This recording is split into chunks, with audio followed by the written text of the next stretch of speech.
The Adventures of Haroun-al-Raschid, Caliph of Baghdad, by Andrew Lang.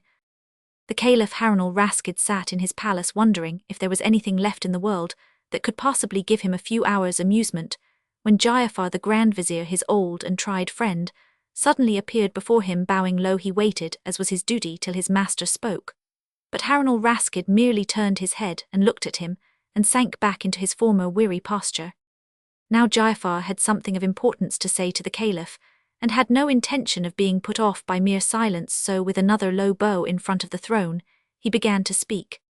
"Commander of the Faithful," said he, "I have taken on myself to remind your Highness that you have undertaken secretly to observe for yourself the manner in which justice is done, and order is kept throughout the city.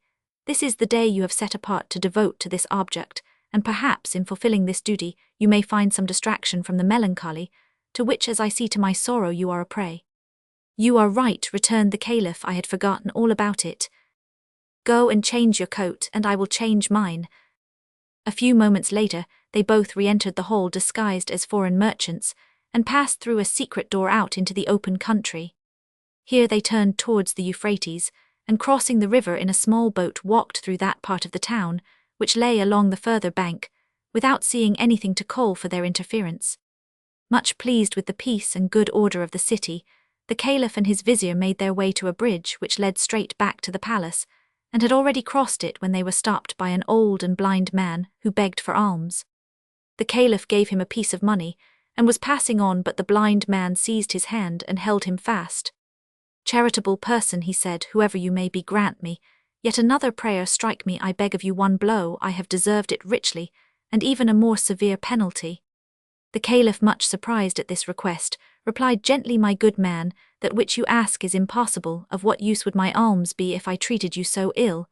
And, as he spoke, he tried to loosen the grasp of the blind beggar. "My lord," answered the man, "pardon my boldness and my persistence. Take back your money, or give me the blow which I crave. I have sworn a solemn oath that I will receive nothing without receiving chastisement, and if you knew all you would feel that the punishment is not a 10th part of what I deserve." Moved by these words, and perhaps still more by the fact that he had other business to attend to, the Caliph yielded, and struck him lightly on the shoulder. Then he continued his road, followed by the blessing of the blind man. When they were out of earshot, he said to the vizier, "There must be something very odd to make that man act so. I should like to find out what is the reason. Go back to him, tell him who I am, and order him to come without fail to the palace tomorrow, after the hour of evening prayer." So the Grand Vizier went back to the bridge, gave the blind beggar first a piece of money, and then a blow, delivered the Caliph's message, and rejoined his master. They passed on towards the palace, but walking through a square they came upon a crowd, watching a young and well-dressed man who was urging a horse at full speed round the open space, using at the same time his spurs and whip so unmercifully that the animal was all covered with foam and blood. The Caliph, astonished at this proceeding, inquired of a passer-by what it all meant, but no one could tell him anything, except that every day at the same hour the same thing took place. Still wondering, he passed on, and for the moment had to content himself with telling the vizier to command the horseman also to appear before him at the same time as the blind man.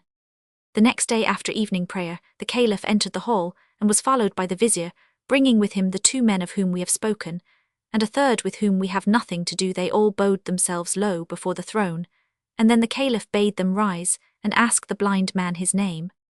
"Baba Abdallah, your Highness," said he.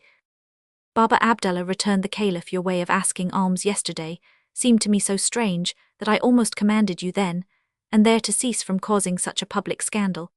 But I have sent for you to inquire what was your motive in making such a curious vow. When I know the reason, I shall be able to judge whether you can be permitted to continue to practice it, for I cannot help thinking that it sets a very bad example to others. Tell me therefore the whole truth, and conceal nothing." These words troubled the heart of Baba Abdallah, who prostrated himself at the feet of the Caliph. Then rising, he answered, "Commander of the Faithful, I crave your pardon humbly for my persistence in beseeching your Highness to do an action which appears on the face of it to be without any meaning. No doubt in the eyes of men it has none, but I look on it as a slight expiation for a fearful sin of which I have been guilty. And if your Highness will deign to listen to my tale, you will see that no punishment could atone for the crime."